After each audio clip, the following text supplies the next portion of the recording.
Selamat pagi Bapak Ibu Saudara-saudari yang dikasihi dalam Tuhan. Patut kita syukuri bahwa di pagi ini kita berjumpa kembali dalam Renungan Harian Toraja edisi Selasa 21 Juli 2020 bersama Jemaat Laharoi Baru. Saat ini kita akan membaca dan merenungkan firman Tuhan sebagai sumber kekuatan kita dalam mengawali perjalanan kehidupan kita di hari ini. Namun sebelumnya, mari kita berdoa. Kami mengucap syukur Tuhan di pagi yang indah ini, Engkau kembali membangunkan kami dengan tubuh penuh keberkatan. Bahkan di kesempatan kali ini Tuhan, Engkau berikan kami kekuatan, kesehatan yang baik, sehingga di pagi ini kami hendak membaca dan merenungkan firman Tuhan yang menjadi landasan dalam kehidupan kami, terutama dalam melangkah mengawali segala aktivitas kami di pagi ini.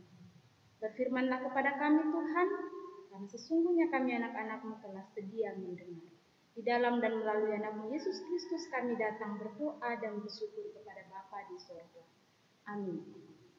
Bapak Ibu yang terkasih di dalam Tuhan, di hari ini kita akan bersama membaca firman Tuhan, dan mari kita membuka Alkitab kita dari Mazmur pasalnya yang ke-136,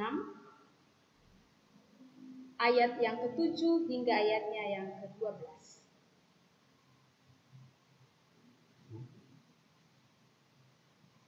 Firman Tuhan berbunyi, kepada Dia yang menjadikan benda-benda penerang yang besar, bahwasanya untuk selama-lamanya kasih setianya.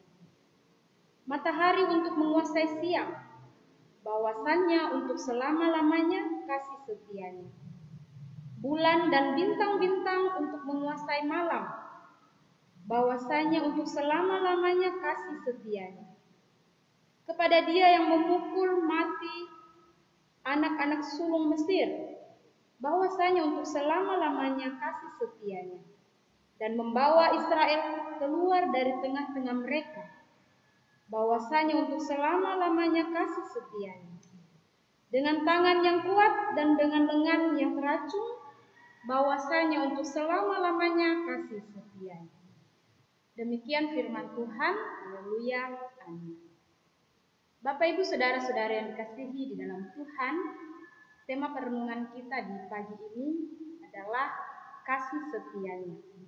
Dalam bahasa Toraja, Pak Kaborokna Uang. Bapak Ibu Saudara-saudara yang dikasihi dalam Tuhan, pernahkah di momen khusus seperti hari ulang tahun kita, orang-orang terdekat kita memberi kita hadiah?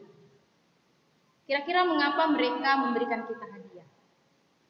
Ya, tentu saja itu adalah salah satu bentuk tanda kasih sayang mereka kepada kita. Bapak Ibu Saudara-saudara yang dikasihi dalam Tuhan, jika dengan mudah kita mengetahui atau mengenal bentuk kasih sayang mereka kepada kita lewat sebuah pemberian, lalu bagaimana kita bisa mengenali kasih Tuhan?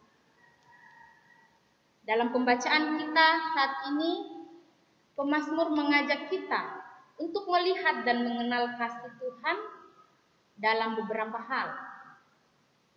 Seperti dalam pembacaan kita di ayat yang ke-7 hingga ayat yang ke-9, hal yang pertama adalah melalui benda-benda penerang untuk keperluan manusia. Matahari menguasai siang, bulan dan bintang-bintang menguasai malam. Dengan melihat benda-benda penerang ini, orang percaya akan mengakui bahwasanya untuk selama-lamanya kasih setia Tuhan. Hal yang kedua, Bapak Ibu Saudara-saudara yang dikasihi dalam Tuhan, di ayatnya yang ke-10 hingga ayatnya yang ke-12.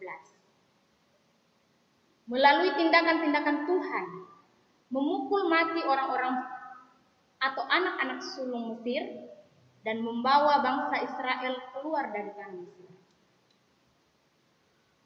Kedua hal ini bisa kita lihat bahwa melalui benda-benda penerang yang adalah sumber energi dan cahaya menyatakan kasih Tuhan yang tidak terbatas. Dan yang kedua, peristiwa kematian anak sulung Mesir adalah tindakan Allah yang adil dan memperlihatkan perlindungannya yang pasti kepada umatnya. Bapak Ibu, saudara-saudara yang dikasihi dalam Tuhan, hal-hal ini menyadarkan dan mengukuhkan keyakinan kita kepada Tuhan, bahwa sesungguhnya Tuhan selalu hadir di setiap perkara kehidupan kita, di setiap waktu, bahkan di segala kondisi yang ada. Hanya saja Bapak Ibu, saudara-saudari, seringkali mata kita tertutup oleh banyak hal, terutama oleh masalah atau pergumulan hidup kita, sehingga kita tidak bisa menyadari, tidak bisa melihat, bahkan tidak bisa merasakan kehadiran Tuhan dalam hidup kita. Seperti situasi dan kondisi saat ini Bapak Ibu, bangsa kita, bahkan dunia secara keseluruhan, merasakan akibat dari wabah virus corona yang masih terus menjadi pergumulan berat bagi kita.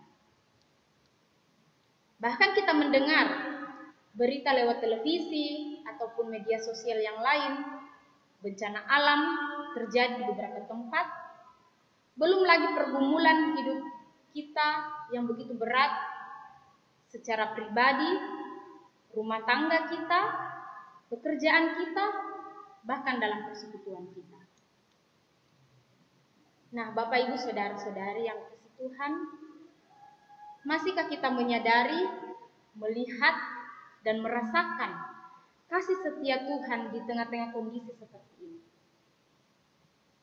Sekali lagi firman Tuhan saat ini mengingatkan dan menguatkan kita bahwa dalam situasi dan kondisi apapun hidup kita, Tuhan itu hadir, menuntun, menolong, bahkan memegang tangan kita. Semua karena kasih setianya yang tak terbatas. Oleh karena itu, Bapak Ibu saudara-saudari yang dikasihi dalam Tuhan, mari kita terus merasakan kehadiran Tuhan. Jangan biarkan kondisi atau masalah dalam hidup kita menghalangi kita untuk merasakan kasih setia Tuhan. Ingatlah, jika masalah kita besar, kita punya Allah yang jauh lebih besar kuasanya. Tuhan menolong kita memahami firman-Nya dan merasakan kasih setianya dalam hidup kita. Haleluya, amin. Baik Bapak Ibu, saudara-saudara yang kasih dalam Tuhan, mengakhiri perenungan kita di pagi ini, kita akan satu di dalam doa kembali, kita berdoa. Kami mengucap syukur Tuhan di pagi yang indah ini, sebelum kami mengawali segala aktivitas tanggung jawab tugas pekerjaan kami telah membaca, merenungkan firman Tuhan. Dan firman-Mu di saat ini Tuhan mengingatkan dan menguatkan kami, bahwa dalam situasi apapun, kondisi apapun, Tuhan selalu hadir di tengah-tengah kehidupan kami, karena Tuhan begitu mengasihi kami. Kami percaya Tuhan, di hari ini ketika kami mengawali segala aktivitas kami, dari pagi hingga pada petang nanti, Tuhan akan selalu menyertai dan memberkati kami. Kami berdoa Tuhan bagi seluruh umat-Mu di muka bumi ini, dalam segala keberadaan dan kondisi mereka. Kami percaya seperti firman-Mu, Engkau selalu hadir dalam kehidupan mereka, di tengah-tengah situasi apapun yang menimpa mereka, dalam pekerjaan mereka, dalam setiap aktivitas yang Engkau anugerahkan bagi mereka. Tuhan tetap menyertai dan memberkati. Kami berdoa khusus bagi umat-Mu Tuhan, yang mengalami kondisi situasi yang diakibatkan oleh bencana alam. Juga Engkau hadir di sana Tuhan, memberikan penguatan bagi mereka, iman pengharapan, sehingga mereka boleh terus merasakan kasih setia Tuhan, walaupun di tengah-tengah kondisi yang sulit yang mereka rasakan di kehidupan ini. Bapa dalam kerajaan surga, kami menyerahkan hidup dan kehidupan kami hanya ke dalam tangan Tuhan. Kami percaya Tuhan hadir dan memberkati kami. Ini doa kami Tuhan, di dalam memenuhi anak-Mu Yesus Kristus, kami datang mengucap syukur kepada Bapa di surga. Amin. Demikian renungan kita di hari ini. Selamat pagi, selamat beraktivitas. Salam sehat, Tuhan memberkati.